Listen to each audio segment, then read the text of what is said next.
Ano ang ating gagawin? Basahin natin sa aklat ng Roma sa Kapitulo 10 sa talatang 8 at 9.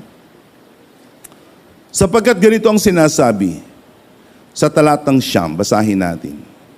Kung ipapahayag ng iyong labi na si Jesus ay Panginoon, labi, kung iyong ipapahayag, so you need to confess, at isasama mo ang buong puso at buong puso kang sasampalataya. Andyan ulit yung salitang pagsampalataya, pagtitiwala, ganap na pagtitiwala na siya'y muling binuhay ng Diyos, maliligtas ka.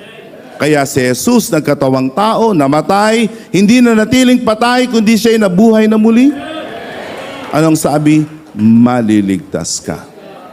At panghuli, ano ang dapat gawin pa natin sa aklat ng Gawa sa Kapitulo 2 sa